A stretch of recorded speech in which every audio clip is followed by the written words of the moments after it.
This is a series where I chat with scientists and those trained in STEM fields about their lives and hobbies that took a turn outside of traditional science and STEM fields. Welcome to Science and.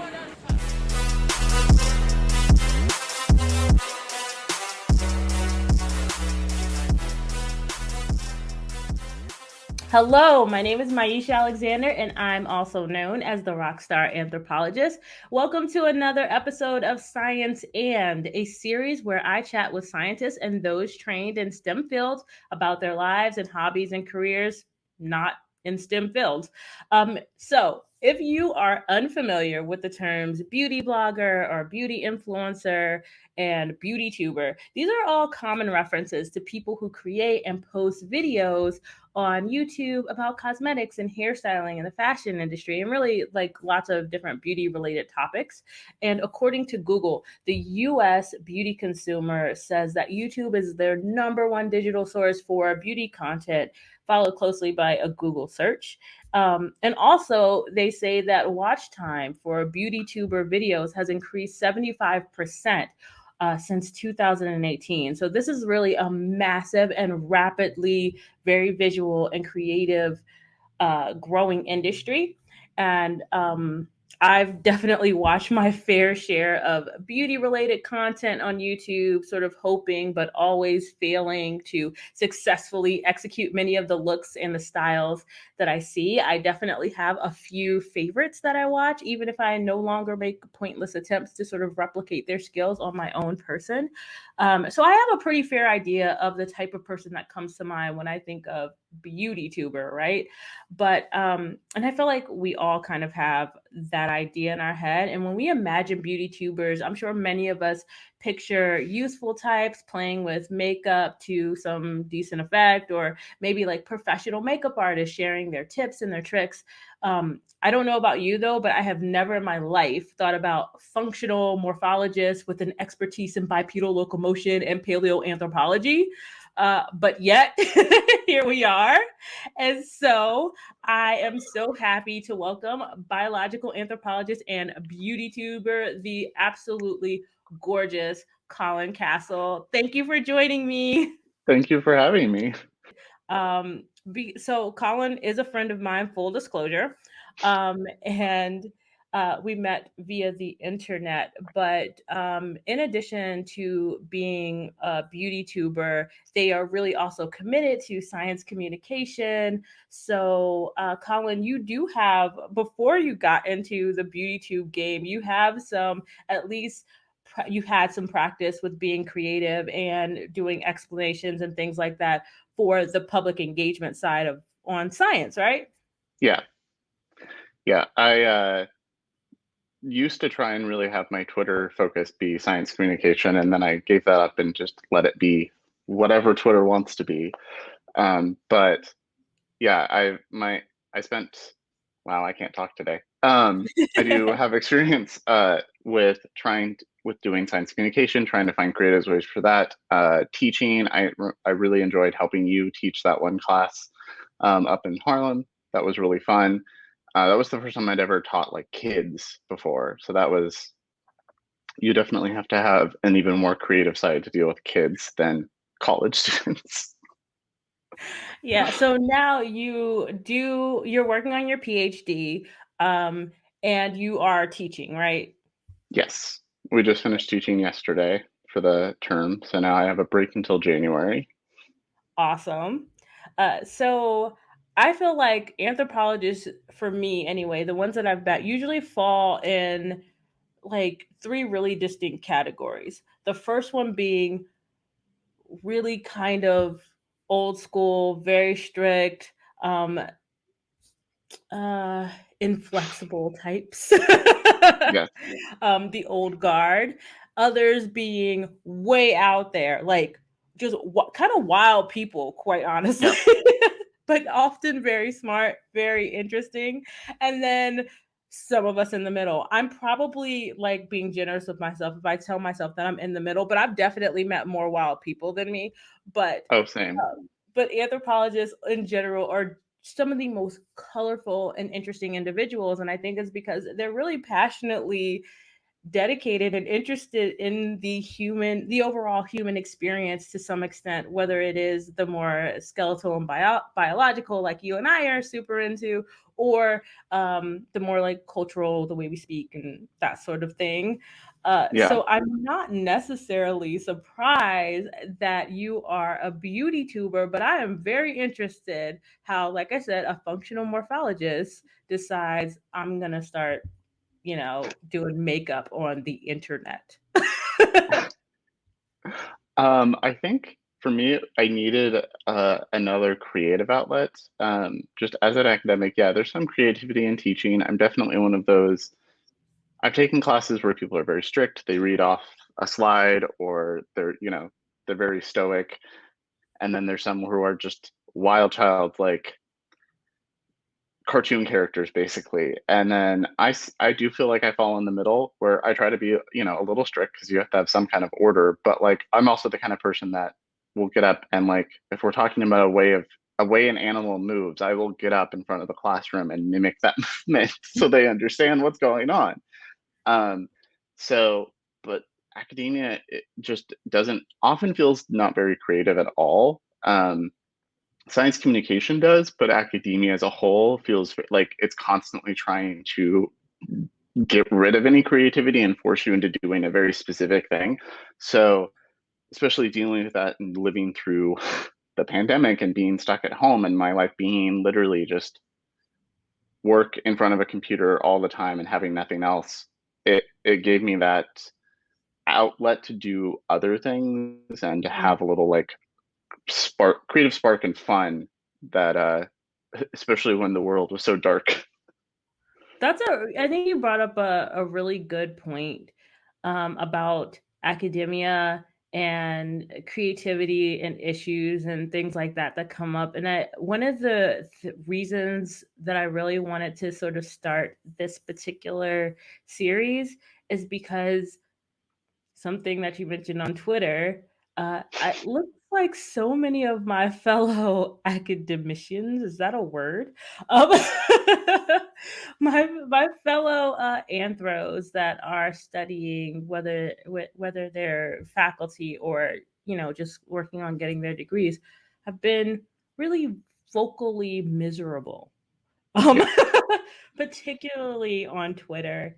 And I started to think about, well, I hope that this is not all they do. Like, what other outlets are there? And then I started to think about the sort of myths of science and this science versus maybe creatives, or science versus art, or science versus everything else, that perhaps create some of these ideas that if they want to be in an academic, if they want to be considered a researcher or get hired in that way, they have to sort of follow a very strict code, and that leaves very little room for maybe some of the sort of creative endeavors that they want to follow. Do you find that that's something that you had to sort of overcome or even like deal with when you decided to start your channel? Yeah, I feel like there definitely is, especially among older academics, that the idea that you have to do things a certain way, you have to act a certain way. I've been told on numerous occasions that I'm not a good scientist, not because of the science I'm doing, but because I don't fit a set mold. Um, but uh, I see public opinion about scientists kind of the same. There's this idea that scientists are like this weird robotic person that only cares about their science and only cares about things, and that's all they think about, and that's all they do, and that's their sole existence is that. And if they show any kind of human characteristics or component, then they're looked at as that they're like wrong, or like it invalidates their scientific endeavors in some way. And it's like, no, we're all humans. We all have lots of facets to our personalities and our existence. Like, no one is one thing. Like, a chef is not just a chef. A computer programmer doesn't spend 90 to 100% of their time thinking about computer programming. They do other stuff. They play board games. They go hiking. Like, everybody does things. So I think it's a really toxic thing that is put on STEM people and scientists in general, that they are this stereotypical, like, automaton like person, and it's just not true for most of us. Yeah. Yeah, I think I would definitely agree with you. And do you think might be some of the reason why as I was researching things for our conversation today, I saw a lot of articles about why are science grads not going into science, or you know what I mean? Do you think that some of this is because of just the really sort of harsh binary or hierarchical ideas about what a scientist has to be in a professional, that's already a Mhm. problematic statement, but you know Yep. what I mean, but a professional setting. Oh, it totally is. I mean, one, we all know the job market for science is and academia is not the best, but I think that like stressed of what a scientist is and the hierarchical aspects of it, and that pressure of like you have to work 60 to 80 hours a week and do nothing but this, and like basically kill yourself to get tenure and get an academic job and then get tenure, and that's your sole focus. That is a really problematic aspect of academia that is pushing a lot of people, especially a lot of diverse people and creative people, out of science. And I think those of us who do other things should show that and be proud of that and show that we don't have to like this is something we all complain about, and if we actually want it to change, then we need to just change it and we need to do it. That's just, as people like, you would think scientists would be better at doing that. Academics, we're all trained and here's how you change things, here's systems analysis, here's this, but then we all complain about the problems in academia, but then it feels like no one's willing to actually like do anything to change it because Right. it's always been done this way, so we have to keep doing it. Garbage. Yeah. And it's not great. It doesn't feel great. Like nobody No. enjoys their job anymore. Um and we get what we get when you go to Twitter and see nothing but complaints. So I'm really happy that you are a brilliant scientist and a fantastic researcher, and also an incredibly talented makeup artist. So I now we have to get into the makeup. I did not know. So when I met you, and I don't even know how long I've known you, maybe like 4 years now, 4 or 5 years, Yeah, something something like like that. that, 4 or 5, because I've been here for Yeah. almost 3, so yeah, probably close to 5. Okay. So about that time, I was not aware that you were into makeup and I don't know, it's cosmetic arts. Is that the phrase? I didn't know that you were into it. So were you like dabbling at the time, or is this like new for you? So it's something that I was always intrigued by and always enjoyed, but I never really felt like I could do it myself, or I was nervous to.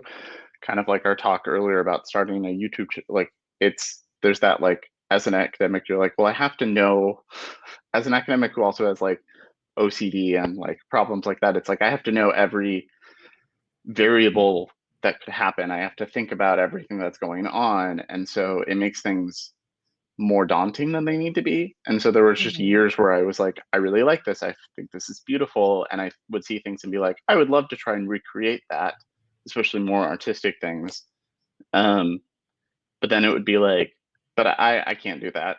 And I would just tell myself that. And so I would just, admire my friends who did it, or drag queen friends or drag artist friends that did makeup all the time. And I would analyze like their photos when they would post them and be like, okay, so they did this and they did this, and I would like look at the techniques and follow people. But I never tried it myself until 2019 was when I was like, I'm gonna, you know what, I'm just gonna try and do this.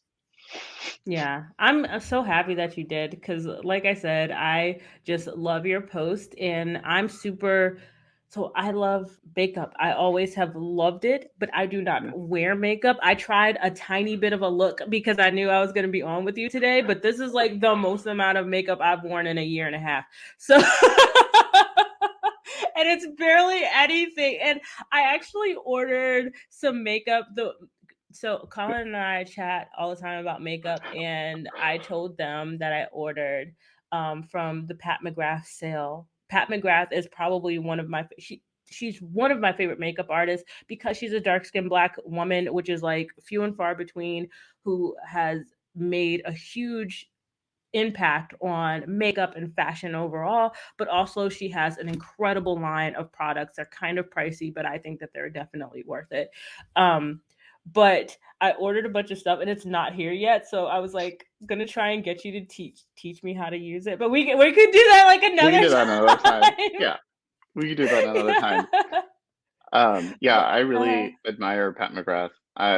One, because she's a dark-skinned Black woman, and she's probably the most booked makeup artist for runway, like for fashion shows and runway shows in the world.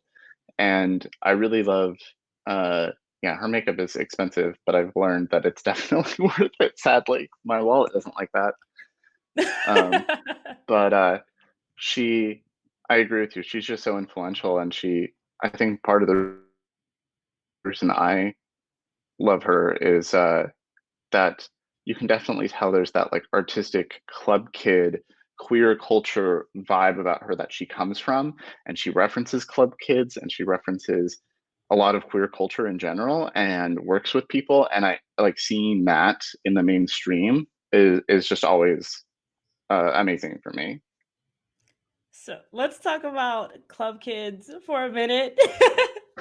I think my biggest makeup and sort of fashion influences come from club kids. For those of you who don't know, my older brother, Robert, used to manage a lot of the major clubs in New York City during the club kid scene. So this was like the Shelter, the Limelight, the Palladium. He managed those Yeah. places during the times of Michael Alig and Angel and all of that wildness.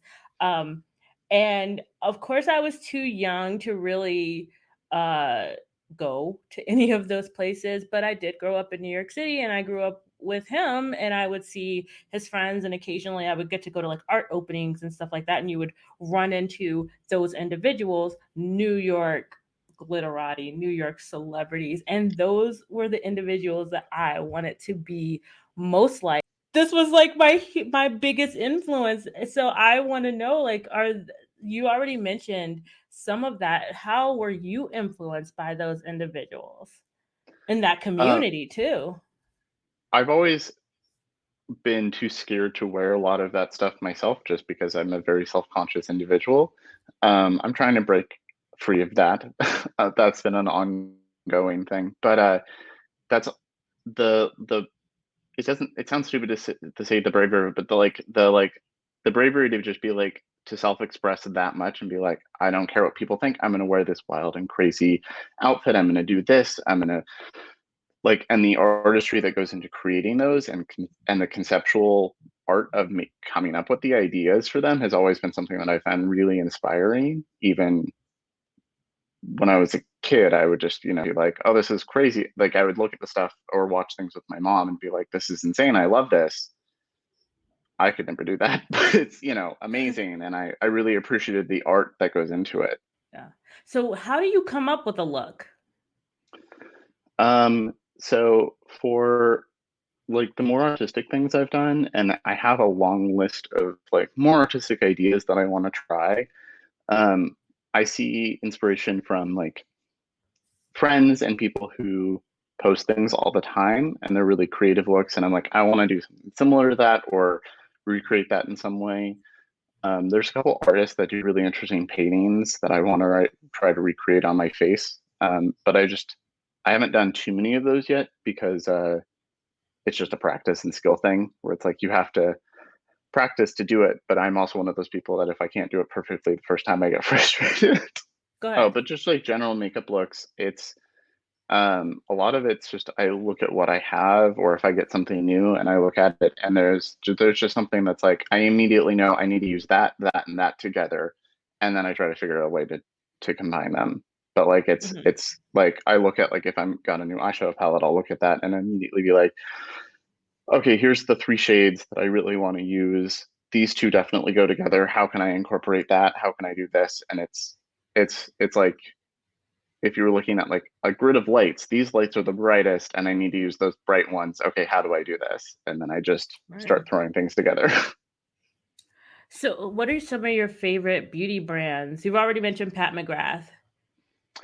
um, Pat McGrath is definitely one of them and more recent one. I also love Natasha Denona is a recent brand that I fall in love with this year. Another more luxury brand, another makeup artist run brand. I think she's Croatian originally, and then grew up somewhere else. But her palettes are also in that like $100 range. Um, really, she has some really creative stuff and really beautiful products. And then like the things I'm using now, I have Pat McGrath foundation on, and then I have some Fenty because Rihanna, her Yeah. products. I really appreciate Rihanna's attention to shade range and undertone range and like diversity of products that way. Especially as I look a little pale right now, but because of whatever the camera is, but I'm a medium skin tone and I have an olive undertone, and a lot of products just look weird on my skin. Like a lot of brands see olive as a synonym for like tan or Southeast Asian or South Asian skin, and so you can't find things that are like my range that have the right undertones, and then they end up being like peachy and made for a different skin tone, and they look a little weird. Yeah. So I appreciate Fenty for that. And then House Labs is one that I use all the time. That's Lady Gaga's brand. I feel like they get kind of dragged because people expected them to be more wild and crazy because of her outlandish costumes and stuff, but like they have great quality stuff. That's my go-to lipstick is this House Labs red lipstick. It's And beautiful. I use at least a couple of their products every day. And Yeah. then there's some little indie brands that I really love that make some really sparkly things. A couple of the ones that I've been buying things from recently are Latina owned, which as a Mexican American person, I really appreciate supporting those brands. One is from Oregon and she's Mexican and Cuban, and one is Hispanic and she's in Florida, and they make beautiful, like sparkly, special things. And Yeah. so there's a lot of little indie brands like that that just make really unique, sparkly things that when you see it, you're just like, I need to put this on my body. Like it's so sparkly and like the colors change depending on the light, and you're like, I just have to put this everywhere. Yeah. I love that. I'm gonna we'll have to like put together like a list and link those wherever the links Yeah, go once this post.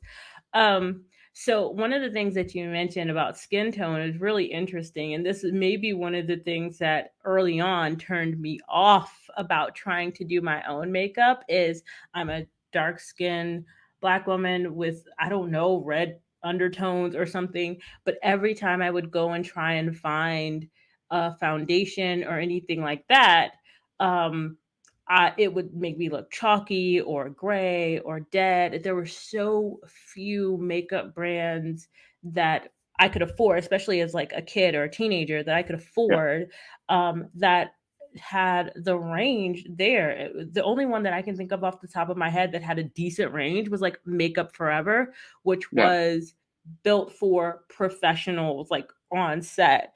And yeah, there might have been like one other brand that I discovered in California while I was there, and I don't even know the name of it, but again, it was like makeup artists like little shop or whatever. Yeah, so I mean that diversity of skin tone and variation, I feel like that's relatively new in the makeup industry. Is that like true? yeah. I would say it definitely is. I think makeup artist owned brands like Pat McGrath and Makeup Forever, those kind of professional skewed brands or run by professionals have done better for longer. But I feel like the first like mainstream in Sephora and everybody knows the name of brand was one of the first was Fenty. And it was because Rihanna is a black woman and she was like, we're going to do this. Um, but you still see a lot of brands, and there's some smaller brands, indie brands that definitely cater to having a wide range of products, but they tend to be Black women-owned brands. Um, and it's really sad that a lot of mainstream bands are finally just starting to catch up and still sometimes are so far behind. I was actually talking to a friend this morning on Instagram because it's a smaller brand, but they're well known and well loved, and they recently launched bronzers, and they launched 3 bronzer shades. And I was like, okay, that can be fine if you have like a light, a medium, and a really dark, and it's a good versatile formula, a lot of people can use it. But like the darkest shade is like the one I would use. And Really? it's like I wanted to try stuff from the brand, but I won't now because of that. And their excuse was like, this is all we can afford because we're a small brand. And it was like, okay, well, you just launched 5 new products after that. So obviously you had some money. You could have like delayed one of those or not launched one of those and had a more inclusive bronzer range. Like it's little things like that I think people need to hold brands accountable for, because it's not that hard to put in the effort to like be an inclusive brand. It's just I think people just, especially white owned brands, just don't think about it. Or Yeah. there's that stereotype of, especially in luxury makeup, outside of Pat McGrath, a lot of luxury brands just don't make darker things. And there's this stereotype that like darker skinned people can't afford the makeup, so why would we make it? And it's like they can and they will if you make it. Look at Pat McGrath. People fork out lots of money for her, and you cost less than her, so obviously they would buy yours too if you made the products and were a Right. better brand. So So that's an on ongoing problem. Yeah, definitely. So like on your YouTube channel, are these types of conversations, like I've watched your YouTube channel, but are these the types of conversations that you intend to really get into as your channel grows, or are you trying to keep it primarily to like, let's put on makeup? I do talk a little bit about it and I want to more. One thing that I'd like to do that I see other people do on YouTube is like once a week or every 2 weeks, talk about all the new makeup that's coming out and like say, these are my thoughts on it. I've done it once, but it was a lot of work. um, Filming and talking about everything, scrolling and then editing and putting all the pictures of all the products in the video. Like it was a lot of effort and I haven't had time the last month because of school and teaching. Yeah. But that is something that I want to do more of, because that's a way of constantly having that like, oh look, this brand's launching something, and once again everything's pale pink shades for white people. Like we need to do better, and having that constant converse. I think it's a conversation that just needs to happen all the time and more people need to be part of. And I think the more people that call it out, the more change we'll see. Yeah. Yeah. But I would like to start doing more videos on that topic itself. It's, there's a long list of things you want to do, and it's trying to figure out when and how. Yeah, so let's talk a bit about the when and how of this, because I feel like studying. So I'm not currently studying right now, but when I was trying to study, trying to teach, trying to also have a job and all the other things in between, and also have, your creative side projects, and you want to do them well, was probably the most gut wrenching time in my life. This this can definitely be a turnoff. So, do you do anything special to fit this? Because you're posting like once or twice a week, right? Like your Yeah, videos pop up really regularly now on my. I'm subscribed to Colin's channel. Please subscribe. I'll post a link. But those videos pop up pretty regularly on my subscribe page, and I'm just like, how do they have time to do this? Like, I've been trying to post 2 to 3 videos a week, which sometimes doesn't work out, but I think I average about 3 a week. Some weeks I've had 4. Um, it really depends on the the type of video. Some of them are really fast to film and editing's not too bad. Some days editing takes a long time because when filming I keep messing up and I keep like I slip on my words and I have issues, so there's a lot of that to cut out and that takes mhm. a lot of effort. But I've learned uh I'm trying to I try to push myself to do it because I enjoy it, but I also try not to push myself too hard, because I know if I'm not in the right mental space to talk in front of a camera for 40 minutes and edit it to a 20-minute video, then it's going to be a bad video. Right. So it's that like conscious effort of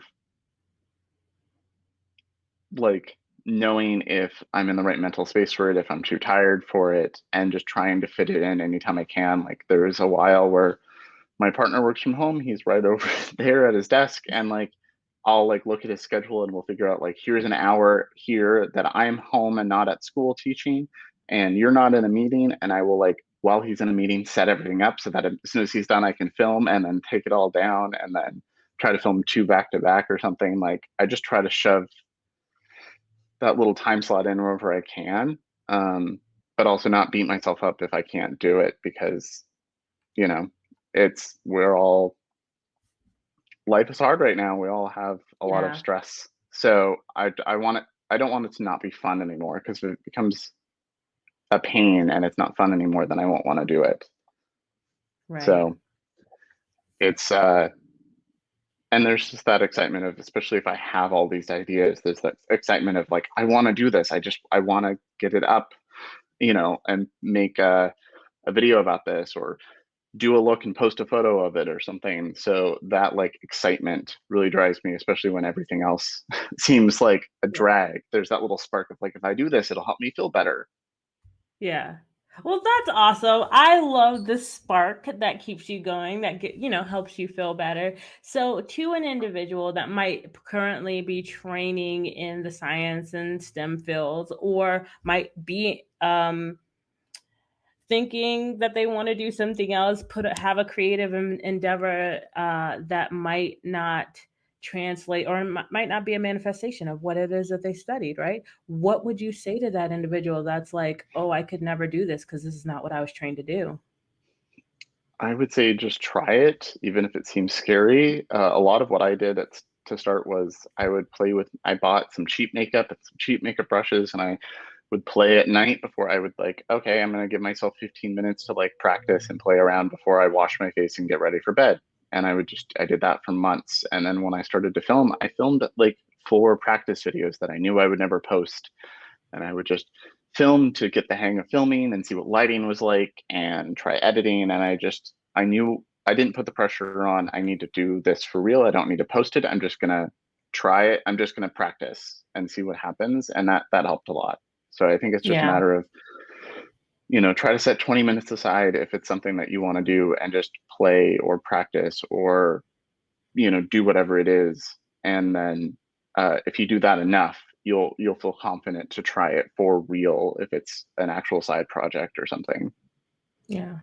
And do you ever worry that maybe your colleagues or your institution or anything like that might see your videos, and I don't know, they might say, well, it looks like you're more into YouTube than work, which is something that has happened to scientists and STEM professionals in the past, and they've not been hired for jobs. Do you ever have that fear that that's the thing, or maybe you're just like, well, this is what I'm going towards anyway, or I'd like to be able to do this full time, or have you even thought about it?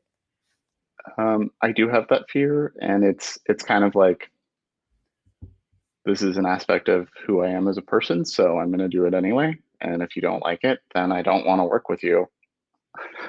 It's Yeah. it's especially as a non-binary person, as a Hispanic person, there's a lot of aspects of people that are like you have to conform other to some idea of what we have of what a scientist should be or what a person should be, and it's like, well, that's not me, and if you expect me to do that, then we're not going to work together, we're not going to be friends, we're not going to whatever. I think most of my colleagues know about my channel. They all like me. They all, they're all supportive. I don't think my actual boss does, but whatever. I don't think she would care. Yeah. She knows that I mean I wear makeup every time I see her, so she knows about it. So Right. Well, I I don't think love she it. knows. I love it. I'm really proud of you. I'm really proud of the channel. I'm really proud of the community that you're creating. And none of it has to do with how brilliant your mind is when it comes to the actual field that you're in. It just shows like, yeah, Colin's a brilliant anthropologist, and Colin is also a brilliant makeup artist and individual that I just love to hang out with. So I am so proud of your work. Thank you. Um, and you're right. You're right. I hope for the science world, for the STEM world. I know that there has been a huge push for STEM over STEAM. And I understand the reason why, but I hope for everyone that is in the field and considering going into the field or even considering leaving the field that we have more or less of the either or mindset and more of the yes and Yes, I agree. mindset. I've always said that I think more STEM majors need to take more art and humanities classes, and more art and humanities students need to take more STEM classes that aren't, trying to be mean and weed out pre-med students. But like we Right. need to take both. I think under art students and humanities students need to understand more science stuff. It'll help in day-to-day life. It'll help with things like, you know, vaccine understanding and all of that. But I also think STEM majors and scientists should take more art classes and humanity classes because it just makes you a better person. You become a better scientist because you understand humans and the world better. Yeah. One of my favorite quotes is from Albert Einstein, and he says, "Creativity is intelligence having fun." Yeah. So I just have like one more question for you as we sort of run out of time, not to make this too long, but um, as an anthropologist, I'm sure you are have like interesting takes on human aesthetic development, right? The ways we see ourselves and all of that, and the ways that we adorn ourselves. But do you or have you ever like considered or entertained those kind of like biosocial cultural intersection of like skin decor and makeup, or are you just when you're doing your makeup and playing with it, are you just like whatever, this is just fun, like I just want to play with my makeup? I think it's both. I think it's one, it's just fun and it's something sparkly or pretty that's just like I'm drawn to it for that aspect. But there's also that, especially as a queer person, that like this is a way of visibly expressing myself and expressing my queerness, and especially with being non-binary but having a very traditionally male looking body. I'm tall. I can't, change certain aspects of my body, but I can change the way I present myself and I can express myself differently. Gender identity, gender expression are different. So having ways of expressing myself is definitely a conscious thing. And there are times where I think about how I am definitely wearing makeup or this specific makeup to this specific event because I want to make a cultural statement to these people. So I think it's definitely a combination. That's awesome. Well, Colin, thank you again for coming on and being interviewed on this episode of Science and the brilliant, beautiful Colin Kasl. I really do appreciate you coming on, especially serving this Klaus Nomi realness.